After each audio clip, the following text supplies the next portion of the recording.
ဒီညနေတိုင်းမှာကျွန်တော်အမြဲတမ်းဒီနေဝင်ချိန်လေးကိုရိုက်ဖြစ်တယ်ပေါ့နော်ဒီညနေ view ကတော့အလှဆုံးပဲဗျာတော်တော်ကိုလှတာမသိရင်ဗျာတကယ်အယောင်တွေပါနော်ကာလာဒီဇိုင်းအနေအထားလုံးဝဆယ်ပဲဇေဒီလိုတောင်တန်းကြီးလိုပေါ့ဒီအောက်ကနေတစ်ချက်ဖြတ်ရဲလိုက်ရင်မသိရင်ဇေဒီကျနေတာပဲဗျာအိုးအနောက်ထဲမှာဇေဒီတည်ထားတယ်ပေါ့ဒီတိုင်ရဲ့အယောင်လေးတွေကိုပိုကြိုက်တာဗျဒီညနေတိုင်းတမျိုးစီမြင်ရတာပေါ့နော်မနေ့ညနေရဆိုရင်လည်းဘယ်လိုတော့အစီကြောင်းလိုမျိုးပေါ့အဲ့လိုပုံစံမျိုးလေးမြင်ရတယ်ဒီညနေဆိုရင်တော့တော်တော်လှတယ်ဒီဘေးကအယောင်တွေပါနေဝင်သွားတဲ့နေအောင်ချီလေးကတော်တော်ကိုလှတယ်ဗျအရန်လှတယ်တောင်တန်းကြီးပုံမှာဒီတောင်တန်းတွေရဲ့အပေါ်မှာအမြင့်ဆုံးတောင်တန်းကြီးတစ်ခုလိုပဲဒီအဝေးနဲ့ဆွဲကြည့်လိုက်ရင်နော်ဇာလေးကြည့်တယ်ကျွန်တော်အနည်းဆုံးကိုဆွဲကြည့်မယ်အိုးဒီ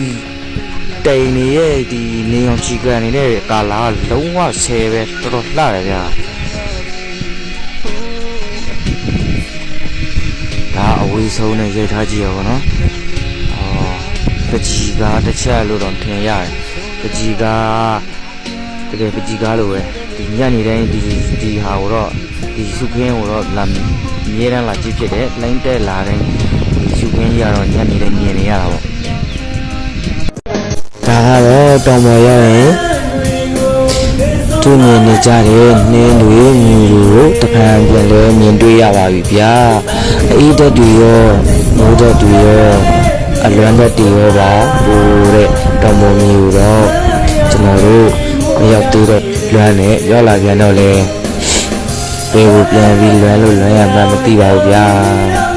လမ်းရတွေကအထက်ထက်နဲ့အလန်းတွေပုံနေပြန်ရောတောင်ပေါ်ရောက်လာပြန်တော့လေဒါလမ်းတွေကလမ်းစရာကိုဗျအိမ်ထဲကနေချောင်းကြည့်နေကြတယ်သူတွေကလည်းလမ်းစရာကောင်းနေပြန်ရောဗျာကြည်စမ်းပါဦးကလေးလေးခုလိုညနေချင်းဆိုရင်ပိုဆိုးတာပေါ့တစ်ခါဆိုလဲငိုချင်အောင်လွမ်းနေဗျခုတော့ပြောနေလွမ်းလာပြီဗျအပြောနေတော့ကျွန်တော်ထပ်ပြီးလဲမရင်းနေတော့အားလုံးကိုလွမ်းပါတယ်ဒီလိုလွမ်းလို့လွမ်းမှလည်းမသိဘူးလွမ်းရရှိတဲ့လူတွေလည်းအားလုံးလွမ်းပါတယ်လို့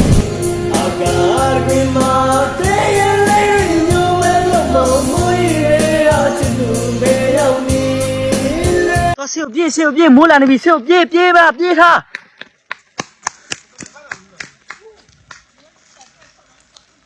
မိုးလာနေပြီပြေးမိုးလာခါနီထမင်းစားပြေးသူများအိမ်မှာစားဖို့ရေမိုးမလာခင်ပြေးနေပါတယ်ခင်ဗျာအော်ဒါသူလွယ်ကုန်ကြအာပြေးမိုးမမီတော့မယ်ဒီလိုဆိုဟိုင်းအိုးမိုးပြားတဲ့မိုးဆိုရင်ကြီးတယ်မဲတဲ့မိုးဆိုရင်မကြီးဘူးအဲ့ဆိုတော့ဒီမိုးကကြီးတယ်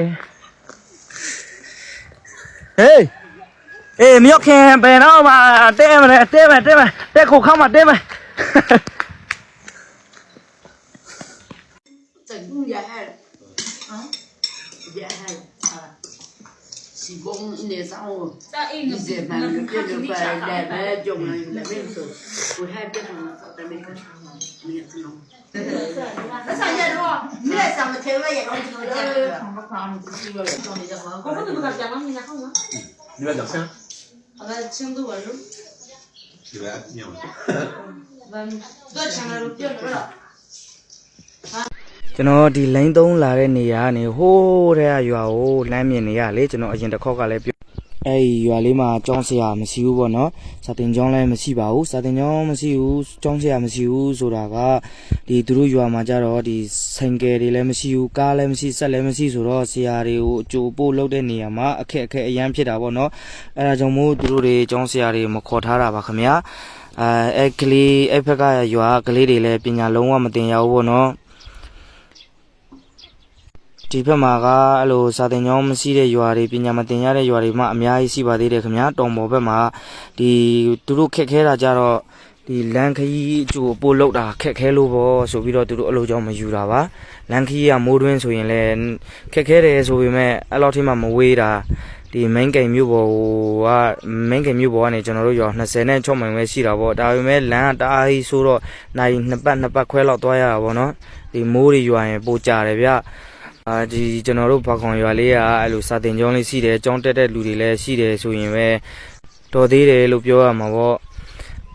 ရွာမှာဆိုရင်ကလေးတွေဆိုရင်အိုးနဲတာမဟုတ်ဘူးကလေးတွေကတော့ပေါ်တယ်ဗျ